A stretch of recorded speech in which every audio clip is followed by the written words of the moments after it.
Hello and welcome back to another one. And if you missed the news on what's been going on, here's a quick summary of what happened this week. Many Eminem songs leaked this week, including a decade-old snippet from the Relapse era, an alternate version of the song Things Get Worse, where Eminem stated that he sides with Chris Brown on how he handles similar situations.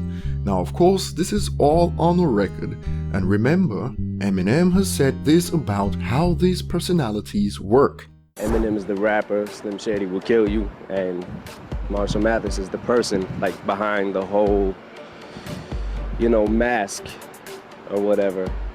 That's the way I see it. Slim Shady is not real, and everyone listening to his music should know this.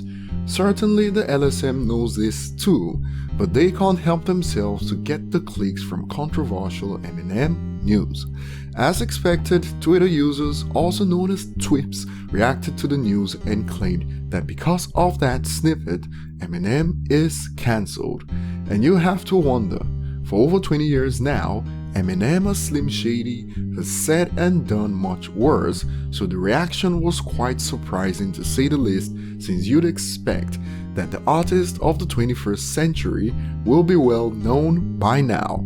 So why now, after everything, when Slim Shady has pushed buttons that are much worse than siding with Chris Brown?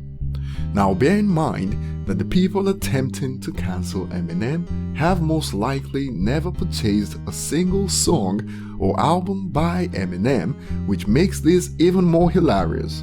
How can you cancel someone that you never supported in any shape or form to begin with? But hey, it's Twitter, a place at times that looks to be where logic and reason goes to die. So as the story goes, one fan was already working on Eminem's CRIM album before this, and probably by observing this outrage decided to take matters into his own hands and dropped the chart of Eminem's CRIM album for the first 5 major label albums. The timing couldn't be more perfect, and it goes from the Slim Shady LP to Relapse. Now before I share the graphical representation of Eminem's CRIM album, I state that for anyone watching this is not real, and you might be asking yourself, why did I feel the need to state that? But after all we've observed in the past week, I believe that is necessary, as even the LSM reported the news like Eminem in real life will do what Chris Brown did, since he said it on a record. So what I'm about to share is not real, it's fictional crime stats, so view it how you view crimes in Grand Theft Auto or a horror film. It is not real. So as you can see from the chart compiled by the user on Reddit with the username It's Actually Eminem, you can see clear as day that Eminem ramped things up on Relapse, and the Eminem show looked to be the cleanest for his first 5 major label albums. The user even left notes on how the stats were compiled and how the crimes were grouped. I'll leave a link to the original post if you want to check them out. So while on Twitter, there were users accusing Eminem that he believes and even acts out what he raps about on a record in real life. A detailed look at the number of crimes committed in his first 5 albums, thanks to the user on Reddit, proves that Eminem is indeed the most diabolical villain that the world has ever seen.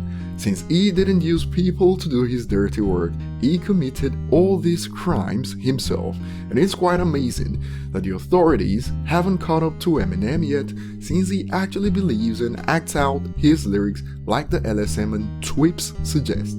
The crimes committed in the Slim Shady LP alone is enough to get a multiple of 10 lifetime sentences in the United States, but somehow the guy responsible is still walking around free, living a life of luxury. But who knows, in this current age of cancellations, maybe another album like Relapse in the near future may be where the authorities finally catch up to Eminem. Leave your thoughts below, like and subscribe if you enjoyed this, and if you want to have some fun with those that believe Eminem actually acts out and believes in what Slim Shady says on a record, you can send the image of his CRIM album to them so they realize that the Rihanna reference was just a drop of water in the sea of shady.